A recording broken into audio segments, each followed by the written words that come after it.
Hey, all right. It's been a while since I made a video, so I wanted to make a video. So usually how I make videos is it's pretty unscripted, um, and just if I feel something, if I think about something that I feel like makes will make an impact in the community, I go ahead and just make a video. So today.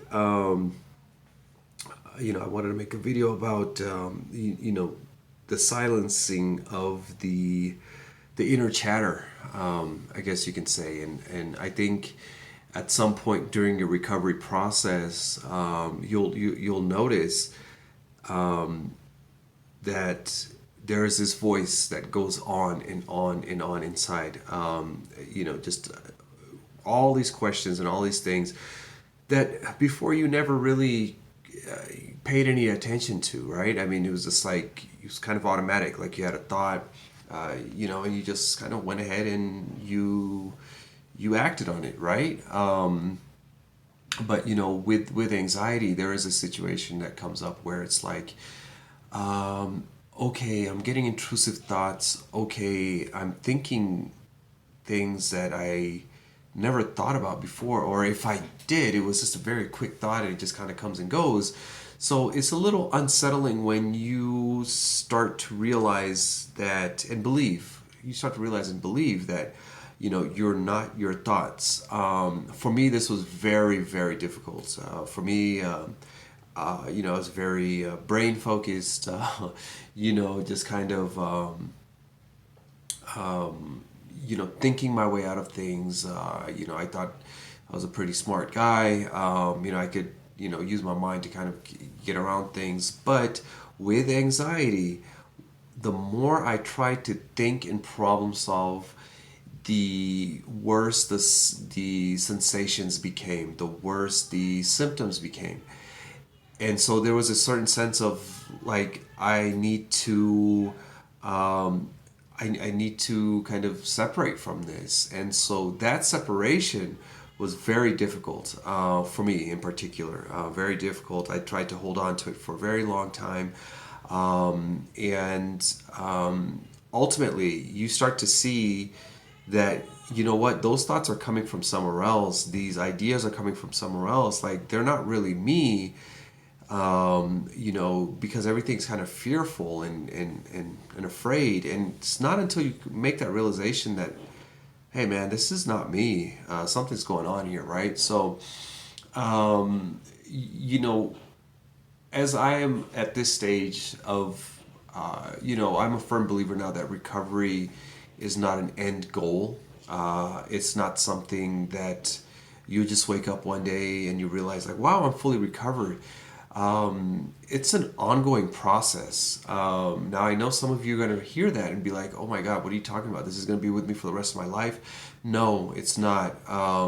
What I'm saying is that you start to you have a deeper sense of feelings, of emotions, of things that are happening around you, where you're just like you recognize these things, whereas before you might have just completely quote unquote ignored them, and so this is kind of a process that you are kind of resolving within yourself as you kind of go along. But the whole point of this video is I've been noticing that the inner thoughts in general is kind of going away. Like there's really like the voice inside is kind of going away. And I'll be honest, it at first it feels weird. It feels like what's happening to me? Like there's this silence. It started off very like small amount, like like a few minutes, and then I catch myself and be like, hey, something doesn't feel right. Like it's quiet. And then it starts to get longer and longer. And there was an interesting thing that I found. As the silence is more, it's happening more often and for longer periods of time. I catch myself trying to find that inner voice. But it's coming from a place of fear. Now, if I never had anxiety and panic and things like that, I wouldn't recognize it as fear. I would recognize it as something was wrong. And so, like, this is the point now where I'm just like, okay, I feel something. It's quiet. I don't need to look for anything. I could just be in this. And it's really interesting because you start to associate, well, if it's quiet, how do you know what to do? How do you know, like, how do you feel like, okay, I'm supposed to do this, I'm supposed to do this? And it's interesting because you already know what to do. You don't need any chatter inside to tell you what you need to do. You don't need any chatter inside to second guess anything that you're doing. And so this is a part where I feel like as a lot of you will start to recover, and I don't think it's discussed much in the coaching anxiety world. I feel like everybody's really, really focused on the science behind it. And as I talk to more and more people, I've spoken to my wife at length, and I'm going to start coaching at a very small level because I have my full-time job and things like that. But I just kind of feel like, people reach out to me and I just want to set aside time to give people the due respect that they deserve when they reach out to me. Set some guidelines and things like that. It's definitely not for money. Obviously, I will charge something. That's kind of what I'm thinking about right now, as far as like what should I charge and things like that. What's my time worth and time away from my family, and the amount of time it takes. But I guess I'll put a video out about that at some point. But I think the thing is when you're thinking about the silence and everything, it's like you realize that you don't need to chase that voice. And it's really interesting. It's like that voice that's inside, it really comes from a place of survival. But that place of survival is instinctually out of a place of love for your safety, and making sure that you're doing things okay. But like once you start feeling safe within your body by practicing things and just kind of lessening the sensitization of your nerves, you start to notice that there's a lot of changes that start happening. For me in particular, I would always feel the anxiety in my chest, right? Always just right here, just in this area.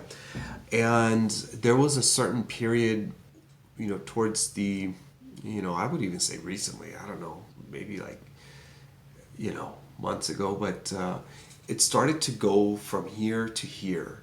And I'd feel it in my throat and like in this area, but like tingling, like it was weird.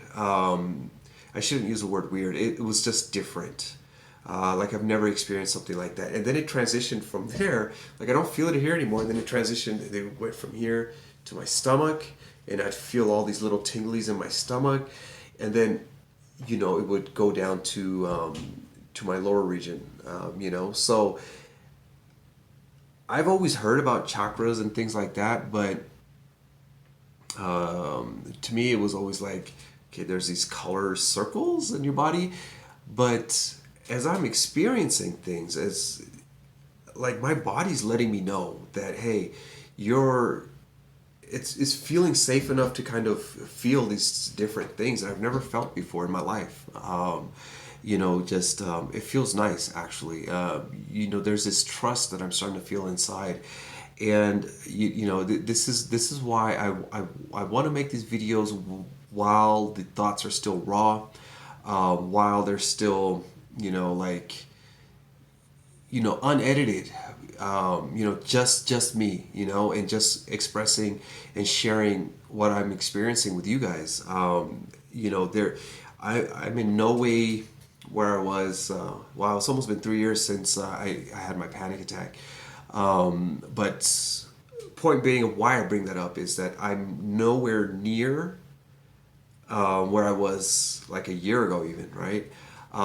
It's really to a point now where there's deep, like, spiritual things happening, I guess you can say, inside, energetic things that I can feel inside.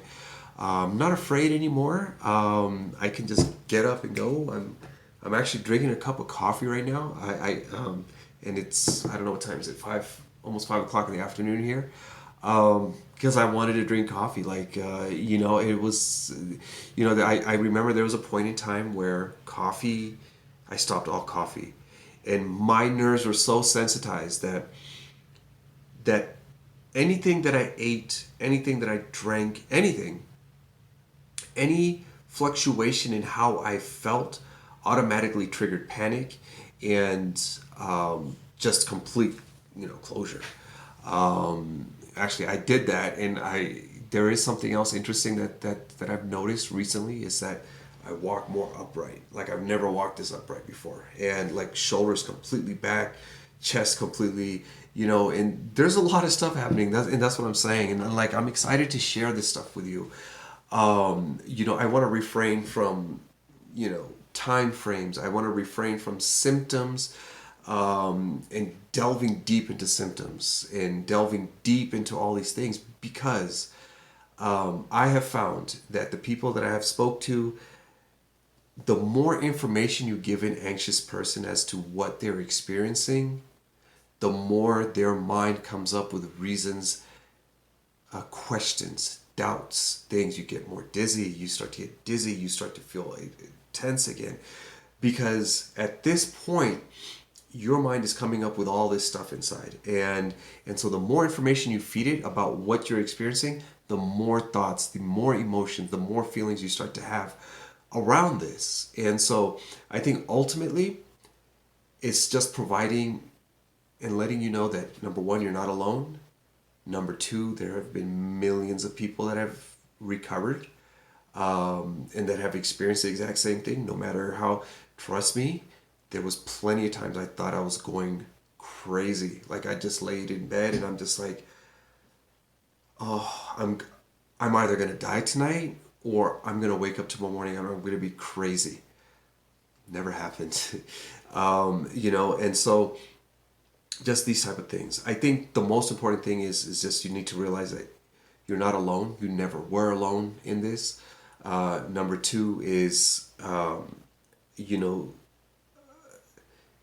just kind of understanding like, hey, what I'm experiencing is normal for the state of being that I'm in right now, which is in an anxious state, fight or flight. And number three is just the biggest thing is just like you don't want to do things to soothe your anxiety because you're running away from it. You want to make lifestyle changes so it becomes a belief within your body. And so there's a lot of things, right? You'll see, I'm sure a lot of you have Googled, Google or YouTube, YouTube searched videos of how to get rid of a panic attack, how to get rid of anxiety, how to get rid of this or this. You don't want to get rid of anything. That's it. Your fight or flight center believes that you are in danger. And so you need to create a belief within yourself through practice, through all this stuff, that you're okay. That's it. Remember, you don't want to get rid of it. You don't want to do anything like that. So, anyways, this video went on a little bit long. And so I'll start putting out more and more content. I'll let you guys know about the coaching thing. I'm not in it to get hundreds of people on a Facebook page and just all this stuff. It's just like, it'll be one-on-one, and supporting you until you're out of it. Or at least you're up to a point where it doesn't bother you anymore, right? Like you'll feel symptoms, but you know what it is and you've instilled a belief in yourself that everything's going to be okay. And trust me, from there, it goes away very quickly. Anyways, thank you for your time. Thank you for watching. Like and subscribe if you want to. And I'll try to put out more content. All right, thanks. Bye.